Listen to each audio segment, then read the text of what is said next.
welcome to another edition of Maximum Growth Live. My name is Jay Ruane, the CEO of FirmFlex, your social media marketing agency for lawyers, as well as managing partner of Ruane Attorneys, a civil rights and criminal defense firm in Connecticut. With me, as always, my co-host, but my good friend, Mr. Blue Shark Digital, your SEO for law firms, pay-per-click for law firms, as well as managing partner of a DC, Maryland, Virginia, South Carolina powerhouse law firm with over 40 lawyers, Mr. Seth Price. There he is, folks. Seth, I see you back at home, back in Maryland. You're no longer down in Florida. And I just want to check in with you. How's your week going this week? It's going okay. I always feel like in life and business, 2 steps forward, 1 step back. I've been struggling with intake, which is one of the things I'm most proud of. And, it's a constant, we've been working with the overseas teams, building those up in anticipation of some future work, having some management issues, having to make some changes there. It's definitely, a continued challenge in one of those areas that essential to everything we're doing and trying to maintain, we're sure talk today, make sure we maintain the culture of that group in a remote environment. It's definitely, I feel like I'm seeing some of the pulls and tugs that have taken place during COVID. It's great to say everything's great remote, and certain things were like less drama and a cohesive team, but I'm seeing inefficiencies, particularly within that group, that I need to figure out how to address. And it's just been a bit of a frustration. Yeah, one of the things that's been challenging for me recently is as I sort of step back from being in the day-to-day management of the lawyers and the staff, is knowing that I have good people in place and still being close enough to the day-to-day that I can see the issues arising, and the managers who are perfectly capable, and that's why they're in these roles, are making decisions, and it's not necessarily the decision I would make at that time. Perfectly good decision, justifiable. It's certainly an approach, but I would have approached it a little differently, or maybe a lot differently. And I have to recognize that everybody has their own way of looking at something, and I shouldn't insert myself into everything. And that's been a struggle for me, is that I need to insert myself when it really matters, but on some things I can just stay out and let the managers do their job. Like let the people I've hired do their job. Yes, and something that we're going to hold for another show, because I really want to get our guest out, who's amazing. But the thing I struggle with is there are times when you know something's wrong, and you want to empower a manager, but what do you do when somebody's entrenched? You know something's wrong. The extraction as you've scaled is not always so easy. The answer, you'll hear, you put something on a listserv and everybody, a Facebook group, oh, fire immediately. Well, yeah, but you also want to make sure that you don't, if it's something like intake, you have an entire revenue that's coming from it. Obviously, if there's poison or somebody's doing something awful, you need it out. But there are times when it's not right, and how do you make that move? And I think too often I am guilty, and it's something I'm worked towards, which is waiting, not being proactive, but watching something break and waiting for that person to leave rather than making those moves. And it's really, really tough, because especially in the remote workforce, extracting problems is not always so easy. You're right. And one of the things that I think I'm at a point now, my team number's about 20. So, we are big enough that everyone has a role. There's not really jack of all trades players. Everyone knows what they're to do, and that's their job, and they somewhat stay in their lane. But what my plan is for 2021 going forward is we are going to start to search for utility players. And try to cross-train 1 or 2 people that we can add to staff that don't have day-to-day roles. And so they can handle intake. If there's somebody out on intake, they can handle some legal admin stuff, following our systems. If there's somebody down there, they can handle some other things. because I think I'm at a point now, Seth, where I need to have like two solid utility players who can fill in for people or bridge us, which is probably more important. If we have to remove somebody, I can slide somebody in who can last 6 weeks in intake and cover as we hire and train. Right, and the thing as I've scaled maybe a step beyond that, as we're probably 80 to 100 employees, the idea being having a manager and a junior manager, so that if something happens, the hit by the bus, the person decides they want to go somewhere with their career, whatever it is, you're not left in the lurch. That's the issue, and limiting the number of positions where there are very few positions, but there are some left within the organization where if somebody were to give notice, it would be a risk factor to the business. Now, again, you'd figure out a way to move on, but it would certainly not be a good thing. And how do you make it so that you have that redundancy? You're talking about it during the scaling process of the utility people. For me, it's making sure that there's bench within departments so that there's somebody who step in, and give them a track and a possibility. But we got this great guest. We can't let this. Just one last thing I want to say about this, and then we're going to bring in our guest. Is really the issue that I'm having is at my level, if I add somebody who is that utility player who's not filling a seat that's needed right now, that is directly impacting my net revenue to myself, because I'm and that's the you have to get that's in your head, because otherwise it's not it's you have a job that you're plugging holes with. It's not stable. And look, I'm looking at this level of, we always looked at it like from an ops point of view, right? There's certain things in ops and HR that are not quote unquote revenue producing. They're not helping you service the widget. But as I think our guest is going to talk about today with culture, if you don't have that redundancy, you end up squeezing your own employees and creating ramifications you don't want. So that you look at it, I say that not to spend it is almost business malpractice. You're damaging the culture. So when we talk today about culture and how do you build it, one of the things you do is make sure that you're not working somebody to the bone anytime somebody leaves, and the only way you can do that is to have that extra redundancy. I think you're right. Okay, so we've got a rock star for a guest today. A great guest. I mean, just a great guest. I got to give it to you for being able to make this connection, make it happen. Tell us about our guest today. Yes, so Verne Harnish. He is sort of like, epicenter, sort of entrepreneurs. He is where things start. Way back when I started my entrepreneurial journey, reading Mastering the Rockefeller Habits, more recently, really diving into scaling up. For those people that are EOS fans and Traction, Gino Wickman, he came out of the Verne Harnish world. For those of you that have done what was YEO, now EO, for those of you that know YPO, these are all things that have come from our guest, who is just a remarkable sort of birther of entrepreneurs. And, I just can't wait to see what he has to say today. Tons of free resources out there. He's got an event coming up. He is sort of taken the same philosophy I like to think that we do, which is put all that information out there, and people will come. And he has certainly lived that and can't wait to have him out here. Can't wait. Okay, folks, so he's in the green room now. What we're going to do is we're going to take a quick break, and when we come back, we'll have the Maximum Growth live interview of Verne Harnish. Stay with us, hear from our sponsors, and then we'll be right back with our interview. We'll be right back. How many times did I say right back? Here we go.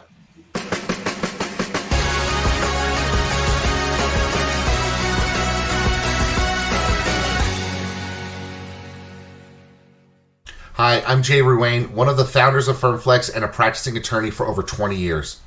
Anyone who knows me knows how my firm runs on the systems we create, and it has allowed us to flourish, even in tough times.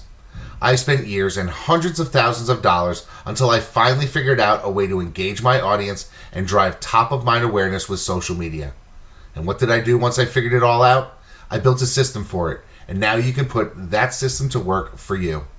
You see, we took the hard part, creating the content and finding the images, and made it foolproof. Every day you will have curated social media topics to post designed to make your firm constantly remind your audience about your firm, what you do, and how you can help. And the best part? You don't even need to hire a dedicated social media person to do this for you. In fact, you don't even need to hire anyone new. We designed the system to make it easy for you to delegate to your receptionist, assistant, or paralegal and have them execute solid social media for you in just 5 minutes a day. It's like having a content writer, researcher, and graphics designer at a fraction of the price it would cost to hire in-house. Sign up today for the Social Super System and start building your brand where your clients already are, on social media. In this world today, if you want to grow your business, you want to grow your firm, you want to take on more cases and make a bigger impact, you have to have a digital blueprint. Statistically, throughout the time that we've been working with Blue Shark Digital, our law firm, the Atlanta Divorce Law Group, grew over 1,400%. They truly understand where we're headed and how we want to get there. I have a team in Blue Shark Digital that I feel like has my back.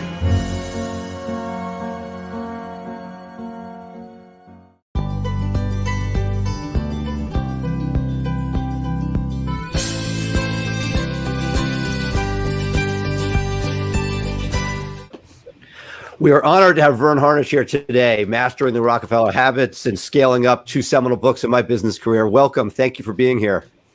Glad to be here, Seth. You know, I'll start off with a question, which is one of the things, and I love your work. I was a member of YEO, which then turned into EO, and have followed you for years. But the dichotomy that I've seen, that the challenges scaling a professional services group, a law firm, seem to be, you know, in addition to all the normal scaling issues, we have some special ones. And I'd love you to sort of start with, how you would talk to our audience, who are, for the most part, lawyers attempting to scale a professional services practice. Yeah, well, the toughest thing, and we run a professional services firm as well, so we represent these comments that I'm about to share. But, we run an inverted pyramid.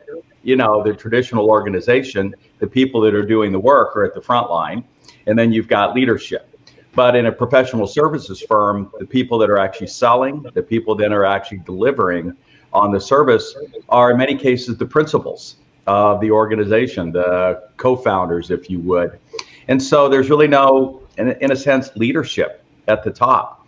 It ends up not being a coherent organization, but a set of practices that have agreed to just kind of hang together and do business under maybe a common brand. And so when we look at our FACE tool, our function accountability chart, and we say, who is the head of the company? And the rule around accountability is it needs to really come to one person. I remember one of the first law firms we worked with down in Dallas, they shoved like 4 initials in as head of company. It was the 4 principals. They each owned 25% of the firm. But then when we said, all right, the number one job at the head of the organization is to make sure we've got all the rest of the boxes filled. Who's driving marketing and sales and operations and IT and HR? Look, you've got all those same functions as any organization. And it was interesting. 3 of the lawyers looked at the 4th and said, you're it. And he knew he was it. He knew he was the only one in the organization that enjoyed doing that, could do it. And so all we had to do was spend time clearing his calendar of really legal work so that there could be actually somebody driving the business. And so our very best early law firm client out of Atlanta, the founder didn't do any legal work. He truly was CEO of the organization and made sure that he got the traditional functions in place in order to scale the organization. Jay. Sure. That's a really interesting point, because a lot of lawyers have this negative self-image and a lot of doubt when it comes to actually running a business of a law firm, because it's sort of looked down upon in law schools and even among lawyers and law firms. There's a lot of negative sort of messaging out there when it comes to being the person who actually can move the law firm business forward. How can lawyers sort of understand, those who are more entrepreneurial mindset, that their role truly is important? What would you tell those lawyers that are struggling with that negative self-image? Would they like to make more money and work less hours? I mean, that's really the goal of all of the organizations. At some point, if you're just selling hours, it's hard to scale beyond a certain level. And so the extent that you have founded or you're the founders of a law firm that you want to scale, at some point you want to get a life. And, we say you should be able, on the flip side, you can actually lead the organization about a half a day to a day a week. So you can still be out doing those market facing activities that you really enjoy. And we ought to get to that next thing that I think is the most important KPI for the leaders of any organization, especially a professional services firm. So it's also not all consuming. It's not 40, 50, 60 hours. Our opening chapter in Scaling Up that everyone can download for free. You don't have to buy the book. Let's go to scalingup.com, look for the picture, and there's a couple of free chapters, and it's called The Barriers. And we talk about how Alan Rudy, who I feature in that chapter, literally was working 80-hour weeks. And once he put our principles in place, he was able to get that down to 8 hours. So it's not all time consuming, but it is the thing that'll give you the most leverage in terms of both your time and ultimately your income. And I think that really goes back to developing systems to help you run your practice a lot better. So let's talk about that most important KPI, because I think it's something that'd be my next question too, Jay. Yeah. I mean, exactly. I think I know where it is because I've watched videos on your site and that type of thing. But I think our audience needs to learn about that. So let's talk about that. Yeah. Well, clearly the single most important function in scaling is marketing. Yeah, all the rest are critical. You got to keep track of the billing and all of those things, but it's marketing that the research has been clear, whether it's high-tech firms or professional service firms or others, that drive scale. And it's not just marketing for new clients, but it's talent, the lawyers and others that you need to bring in. It's attention in the marketplace, and maybe it's other influencers that you need to bring into the fold. And so if marketing is the most important function, then what is it we should be doing, particularly the head of the organization? And that's where I want to turn to Regis McKenna. Regis was the marketing consultant to Steve Jobs before they even had their first product, Intel, Genentech, and I cold called him as a college student in 1983 and said, hey, Regis, I want to build the world's largest entrepreneurship organization, which it is today. And I said, I'd like your help. You helped Steve get to 2 billion. Maybe you could help me. And so he took me on as a free client. And he said, look, there's just two things you've got to do. One, have a marketing meeting separate from sales, even if it's with yourself. And it was 10 a.m. every Monday. He had a young guy, Rich Moran, assigned to me to spend that hour. By the way, when Steve Jobs came back to Apple, it was a 3-hour marketing meeting every Wednesday afternoon that he chaired. And that was the one function that Steve drove. Tim Cook drove all the rest. And then he said, here's what you've got to do next. Take a piece of paper out. And he asked me a question that Bill Gates considered the best question he had ever been asked. And as you guys know, our work is not so much about the answers, but getting the right question. And that question is, what are the relationships, the influencers, the brands you need to bolt onto your brand that are going to allow you to 10x the organization? Not 2x. When you think about 2x, all you have to do is get incrementally better. But if you think 10x, then often it frees up much more creative thought in how to do that.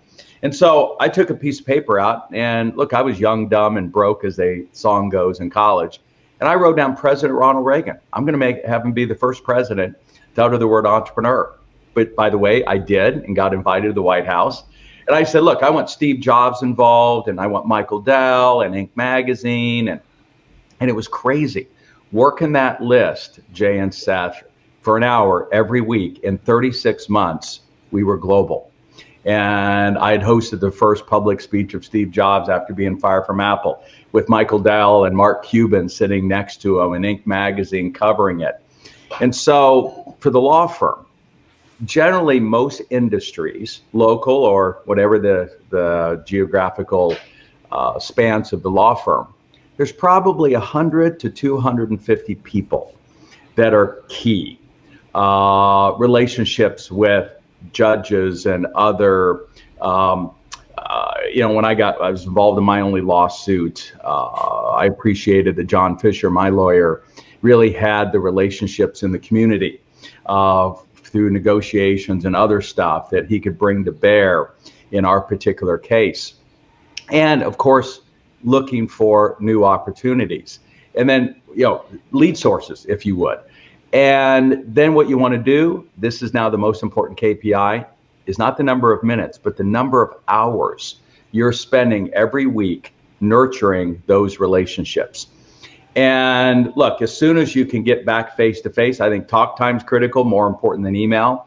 But to the extent that you can go break bread, have lunch, have breakfast, have coffee, the word company means Latin derivative to share bread, the more powerful. So for instance, you guys saw in our virtual summit, I had a chance to host Monty Moran. And people are considering Monty possibly a presidential candidate here in the future as he scaled up Chipotle to 23 billion in market cap. And so I had a chance to fly across the country a few weeks ago and have dinner with him for 3 hours. I could add a Zoom call, prior to him speaking, and that would have been useful, but to have 3-hour dinner, breaking bread with Monty, that's more important than the other 30 hours of emails I possibly could have got done. Plus, I got a lot done on the flight anyway. So number of hours that you're spending every week nurturing the key relationships, media, influencers, others that are going to help you scale the business is the number one KPI. It seems hard though. One thing that I've seen it from both sides, right? So, getting jealous of all the scaling that you did, and through my mutual friend and mentor, Devin Shane, watching what he's done over and over again. I launched this digital agency, Blue Shark Digital, where many more of these principles, it seems it's much easier to apply scaling up outside of professional services in certain ways, based on your sort of opening statement that you made. But you're talking about 10xing. It seems daunting when you're dealing with those interpersonal connections, because you could put your hours towards it and take all the lunches. And Jay and I are about as good as anybody about staying in touch and having those meetings and breaking bread and doing all those things. It just seems that it's really that the ability to scale in those multiples really gets limited when it's interpersonal versus things when you're leveraging additional marketing power behind it. How do you speak to sort of the people that are in the trenches? They're saying, okay, I'm going to free up X% of my time. I'm going to do these things. Is it even possible, or is 10X like an aspiration, but you just want to keep pushing forward? Yeah, well, and 10X doesn't necessarily have to be revenue. It could be 10Xing your bottom line.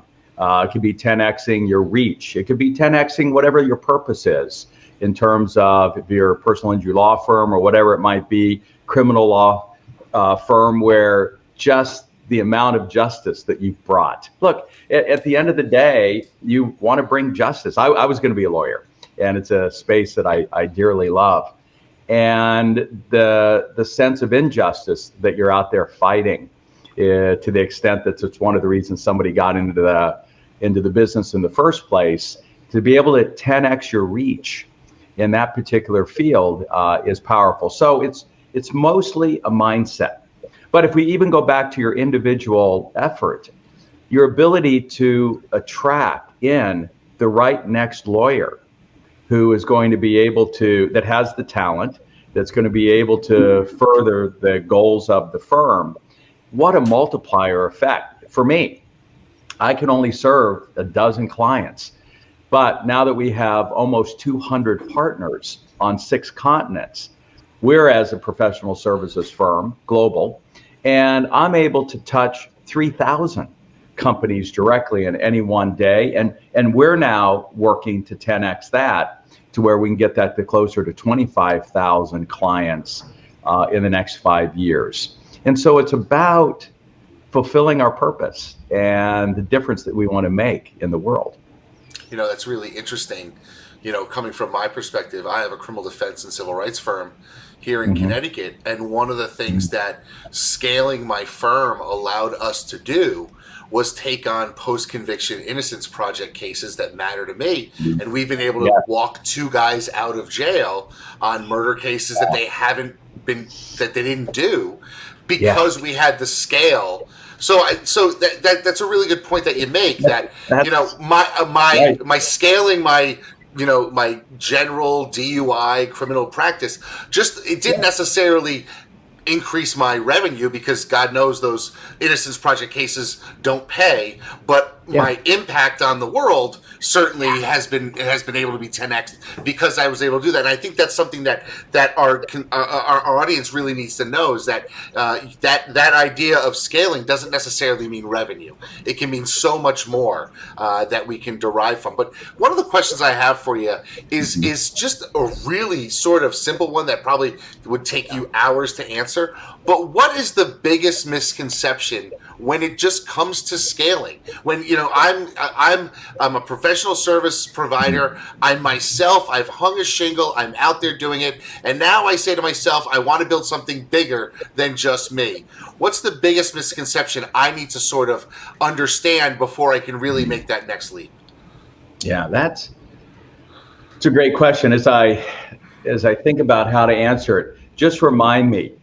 Let's do an interview of you, Jay.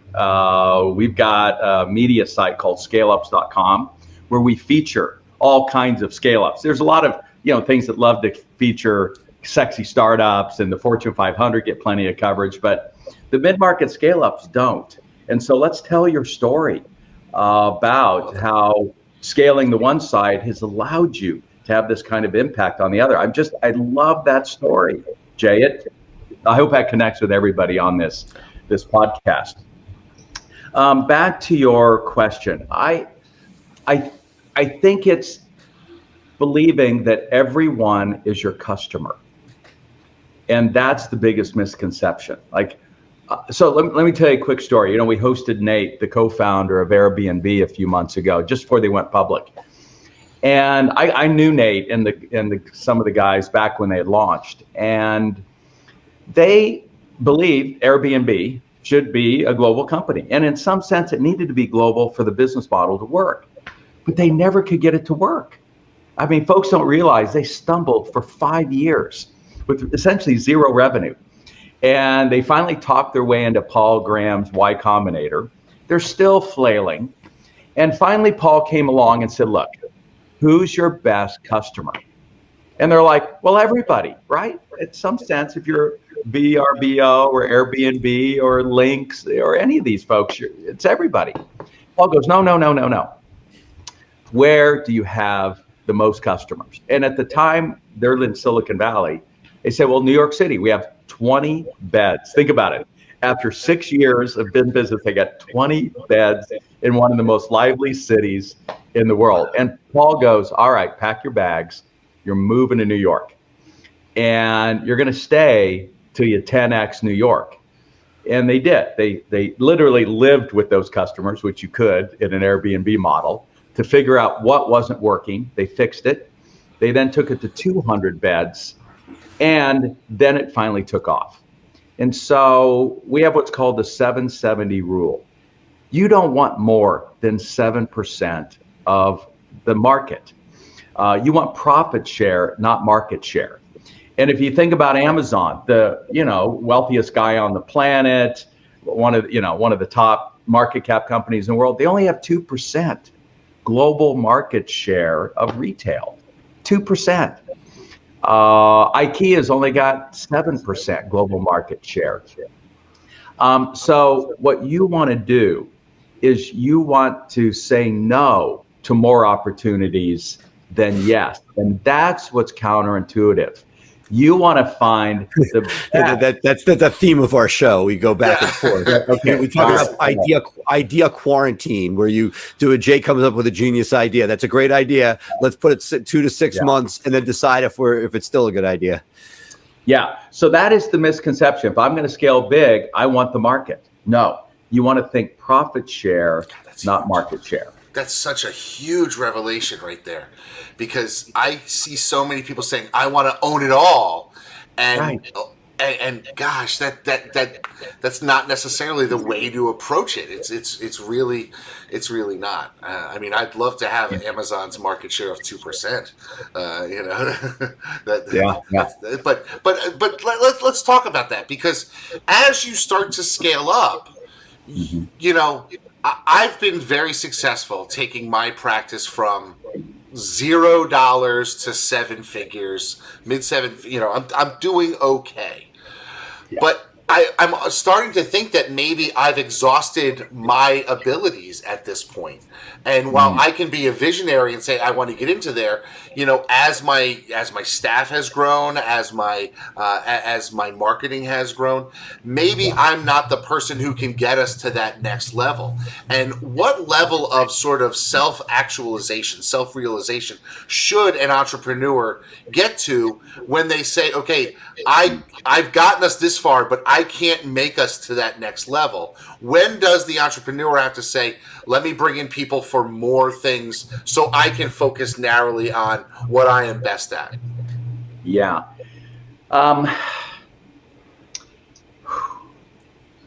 The thing you want to tune into is your energy. Time management's important, but time's limited. Energy's unlimited. And so if you want to use an alternative kind of acronym for CEO, it's Chief Energy Officer. And it starts with your own energy. What gives you strength? That's what a strength is. And even if you're good at it, if it wears you out thinking about it, then it's a weakness. So I'm going to go back. I nailed the LSAT. I won every mock trial I had ever been in. And I crushed this poor guy in the only lawsuit I've ever been in. Never want to be in another one again, but I crushed the poor guy as he needed to be. But just send me a contract to look at. It's showing up in my email. I'm exhausted thinking about having to just open it and look at it. And I realized it doesn't give me energy. And so if you go back to Steve Jobs, and I think he's a good, rest his soul, even though his title was CEO, he wasn't CEO, he wasn't head of the company. The only thing that gave him energy was design and marketing. And so the only function he chaired was marketing. The only daily huddle he was in was with Jonathan Ive for lunch every day around design. And he let Tim Cook run everything else. So more to a mere mortal. One of my favorite clients, Randy Amon. Randy built a company in Baltimore called ABL Cables. He got it about 30 million. And I love this title, Founder and Head of Customer Service. The only thing that gave him energy was the customer service function role. And so we brought in a CEO and a CFO and COO and folks to run all those other functions so he could stay focused on the customer service side, to the point where, even though he was founder, he essentially took a year off from his company and, together with a young IT person, built out his industry's first automatic online ordering system that saved him millions, that he then showed at a trade association, and a $2 billion company, Jay and Seth, came along and said, look, if it saves you millions, it's going to save us hundreds of millions. Bought his company for $1 gazillion. And here's what's beautiful. Most entrepreneurs don't last very long in, quote, corporate world. Today, you can look him up on LinkedIn, Randy Amon, A-M-O-N. He is senior VP of a $40 billion global company. And you can guess what he's senior VP of, the customer experience. So he really stuck to his knitting. So Steve Jobs stuck to what he loved, marketing, which is very analytic, and design. And Randy stuck to customer service. So Jay, that's what I would suggest for you. What aspect of the org? For me, I'm not head of the company. I used to run marketing. I don't. The only thing I love is to hear myself talk, as you guys have learned here on this particular broadcast. I love the R&D side of our particular business. Well, we love hearing you talk too. Tell the audience, you got a great event coming up in April that is not only, we've heard you talk many times, but can't wait to hear what goes on here. Tell us a little bit about that, but also free, which is also good. Yeah, it is. Our way of kind of giving back to who we consider the first responders of the global economy, the scale-ups. You guys are the ones generating all the net new jobs, all the innovations, not the large companies, it's not the startups. So to support you, again, April 22nd, 90 minutes, it's free. We've got 4 outstanding author gurus with latest books, including the iconic CEO, Alan Mulally, who turned around Boeing, then he turned around Ford, and he's going to be there for 24 minutes, kind of sharing his latest wisdom, along with sales and marketing and relationships. So 90 minutes, April 22nd for free. Just go to scalingup.com and you're going to see the link at the top to register. Let me ask you one other question, because a lot of people here, I'm a big fan, have followed you for years, but for those that don't know you, and that event sounds awesome, you've done both for the John Fisher Mastermind, and I've seen other ones online. What's the best place if somebody wants to sort of get, unadulterated Verne and the scaling up all laid out for them in what do you recommend as a starting point for people who have never really touched you before? Yeah, just go to scalingup.com. And by the way, we had to change the name of the firm. And some of your listeners might want to do the same from a branding perspective. You know how important branding is out there. And I see the clever billboards and those kind of things. But we were called Gazelles, but nobody could spell it. How many Z's, how many L's, was there an S at the end? So we made it very simple. The book's called Scaling Up. Our job to be done is to help you scale up. And so just go to scalingup.com and you're going to see a picture of the book. And next to it is a whole bunch of free links. That barriers chapter, a free chapter on how to run strategic planning with our one-page strategic plan, and all of our growth tools. We're an open source company. Folks can use our stuff for free. And we tried to make the book very how-to. Now we've got all support services and we support, $100 million to $1 billion companies, but we're really there to support folks as inexpensively as possible. So scalingup.com. Jay? So I want to follow up with something that you talked about a little while ago, and that is your energy and finding what it is that you love and sort of doubling down on that as you begin to scale to whatever extent you want to scale your organization, right? It sounds to me like there is a great deal of sort of introspection and self-analysis that's necessary before you begin the journey of scaling, because we as lawyers and as business owners, you can waste a lot of very precious money and time if you haven't had that sort of self-actualization. How important is that in sort of making your way throughout this journey and having honest conversations with yourself? And how do you extract that if you aren't necessarily in therapy? Therapy can certainly help you get there, but not everybody is saying, I'm ready for that therapeutic level there. So let's talk a little bit about that, if you don't mind. Yeah, Jay, it's a super important question. Thank you. And it leads to, if you go to the very last chapter of Scaling Up, my book, it's called Next Steps. And one of the top 5 next steps is to put in place a routine that when I cornered Jim Collins, the iconic, studier of us, Jim Collins, I said, look, you've spent 25 years studying great companies. What's the one thing that us mere mortals should do that's going to help us scale the most? And he didn't hesitate. He said, set up the council. Don't call it the council, but he labeled it the council. And it's a 1-hour meeting, different than your operations meeting, your executive team meeting. It doesn't involve all of your founders or anything like that, but it's for you to have an hour of talk time. Because here's what's important. You said an interesting term, self-talk. What we found is you can't think your way through any of this. And we can actually look at the brainwave scans. The more you try to think your way through, the more it upsets your stomach. The more you lay awake at night or the like. We're a being that was designed, Jay, to talk our way through this.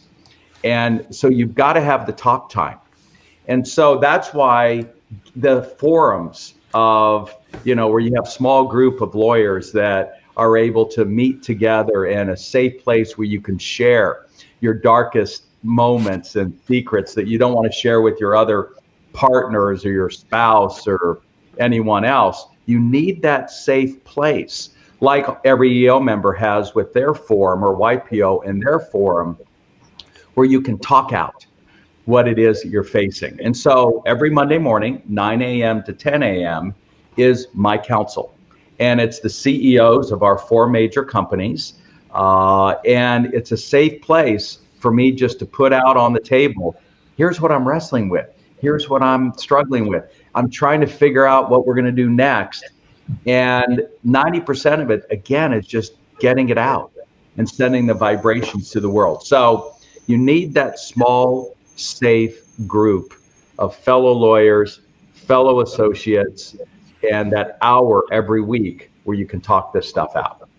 Yeah, so basically what you're telling me is that when Seth calls me every night at 11 p.m. and says, here's my problem of the day, we're actually doing what's necessary to solve it. Because I don't know, the minute a problem pops up, it's let me dial Seth and see how we can solve it together. So that's been good. But here's another problem that I think First of all, you're so lucky. You're so blessed. And I want to mention probably the single most important thing, and that is, and this is Marshall Goldsmith, good artists borrow, great artists steal. We've done nothing but just borrow from 40 other great, books just in my book.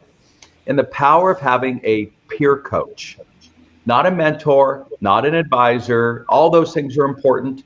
But if you can only get one thing, and that is a peer coach, accountability partner that you can communicate and talk to every day. And so I just love the fact that the two of you have that. It's powerful. Yeah, it truly is. Now, one last question I want to sort of talk about is a lot of people, as they start to scale, they will see their competitors mimic them. And it gets very frustrating because you're saying, hey, I came up with this idea. Yeah. I researched it, and I started doing it, and 3 months later, now 4 of you guys are doing it. And what's going? How can an entrepreneur deal with people that are basically just mimicking them, or is that something that they should just ignore and say, you know what? There's always going to be people who are following me, but I'm still leading the pack. Yeah. I was just the other day, rest his soul, talking about Herb Keller, the iconic leader of Southwest Airlines. And if you think about it, starting with Michael Porter's famous article we encourage everyone to read called What is Strategy? Michael Porter lays out Southwest Airlines strategy down to like the interview question that differentiates them in hiring people than everyone else. And so we had a chance to host Herb at a YPO event in Aspen. And we asked him this question. He goes, look, everybody knows exactly everything we do, but the reason they can't fully copy us is because of the secret weapon we've got called culture. And it really is a thing. And it really does matter. And that was always their secret weapon. And so there's a book that just came out, I highly recommend folks read, called Culture Renovation, by Kevin Oakes, and we just hosted him on our February 24th summit. But I think he got the word right. It's not culture change. You don't want to just change everything. There's a lot you want to continue with, but you often have to continue to renovate it as you would your home or any other place. And if you can keep that culture strong, that is a competitive weapon that is very difficult to copy. And then we also like to think it comes down to execution, and that's where we think we've had great strength. We in the crisis, a woman that runs one side of the Canadian government emailed and said, "Look, we're working with scale-ups in Canada, but it seems like those that are practicing your tools are crushing the market versus the other scale-ups." And we're like, "Yeah, we see the same thing." And so we just won a significant contract with the Canadian government to both test our stuff in the Northeast and then move it across the rest of the country. So we like to think our tools, Jay and Seth, have been really a competitive advantage, because you can have a great idea, but if you can't get everyone aligned and executing on it, then it's at some level it's worthless. Now, I'll make my final question. What are some of the things when companies come to you, and they come through a lot of different funnels, I'm sure, right? Through the YPO or EO or just watching your stuff. And they come and okay, you get it. You get that culture is so important. What are some of the sort of, I don't want to say easiest, but most impactful early first steps that can push companies in the right direction when trying to improve culture? Yeah. Well, the first is to truly discover your core values. A lot of folks kind of did it amateurishly, and they end up with kind of this honesty, integrity, teamwork, customer service. They were exactly Enron's, core values. That didn't turn out so well for them. And so, I'll tell you a quick story. One of the guys that endorsed my book, Scott Fuqua, they had 50 employees when they first came to my workshop in Sydney, Australia in 2005. And we educated them on Jim Collins' Mars mission exercise, a discovery of the right core values. Today, they're 3,500 employees worldwide, market cap close to 60 billion. And I had a chance, and Scott and I have stayed close, and I had him at an event a year and a half ago in Vegas.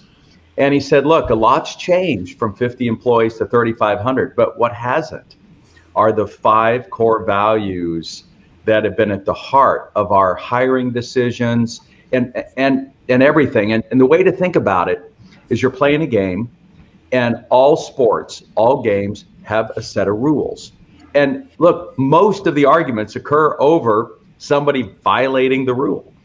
And this is your rule book. And these are the boundaries. And without boundaries, people don't even want to play the game. And so that's how powerful getting the right 5 core values. And I would encourage you to Google Atlassian core values and see how they're phrases, not single words, how they describe them in a paragraph. And they've got a cool video of how they express those. And you'll see it's on their recruiting page for the next talent that they want to bring in. So alignment around a set of really properly discovered core values is at the heart of a strong culture. Southwest has them as well. That's awesome. Well, look, Verne, thank you so much for your generosity of your time. Honor and privilege to have you here. I hope I will certainly be there in April, getting my fix. And really, thank you so much. You bet. Seth, Jay, you guys keep doing your important work. Thank you so much, Verne. And folks, we'll be right back with more Maximum Growth Live.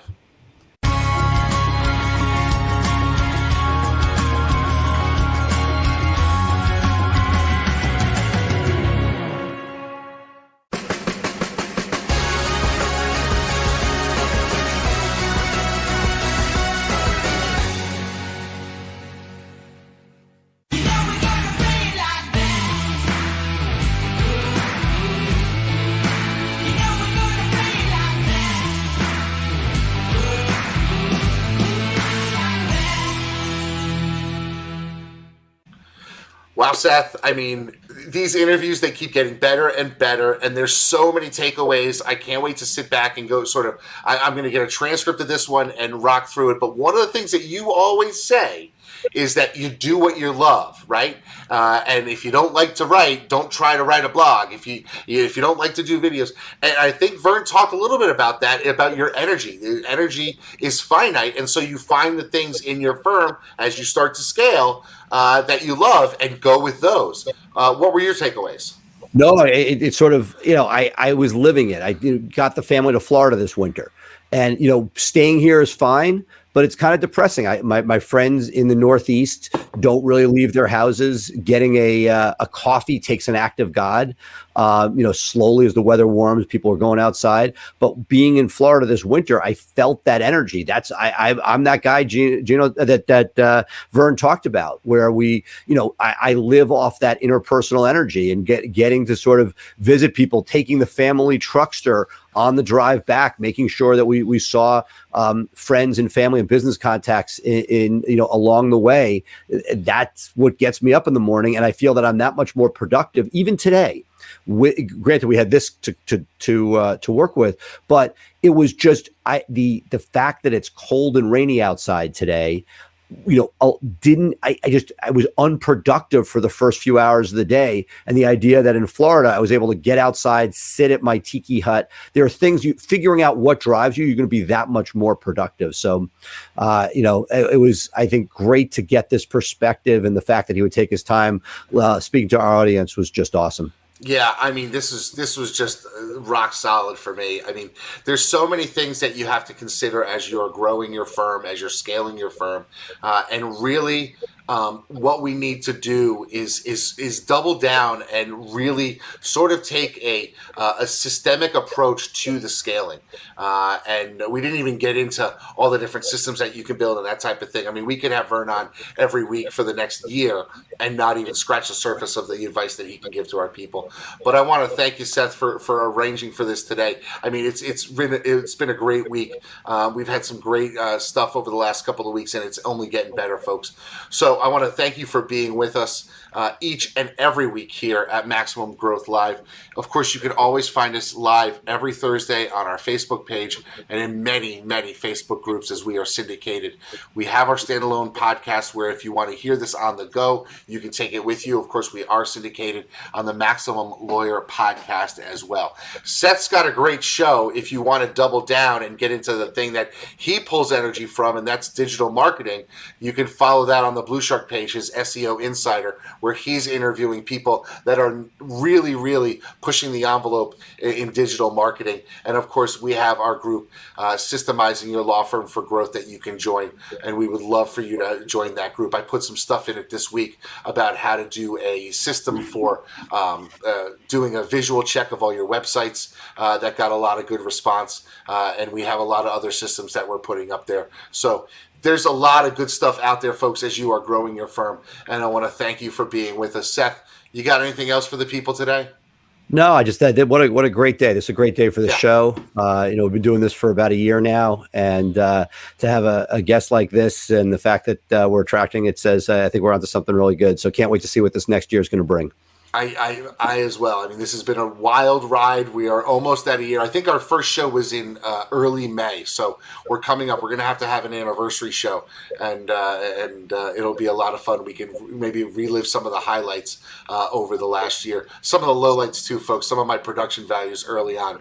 This was not great. We were having technical issues. And I would say take it as a metaphor, because I very often am guilty. If I can't get something right, I don't want to do it. And I want to thank you, because there were times we had meltdowns. We've had software issues. We've had all sorts of stuff. We had guests not show up when we had already promoted them and having to scramble to get them there.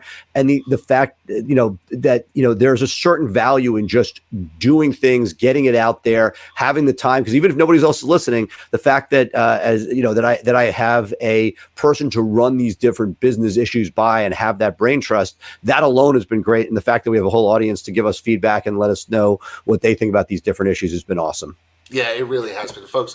Thank you so much for being with us. We are Maximum Growth Live. He is Seth Price. I am Jay Ruane, and we're with you every Thursday. We'll see you again next week. But for that, bye for now.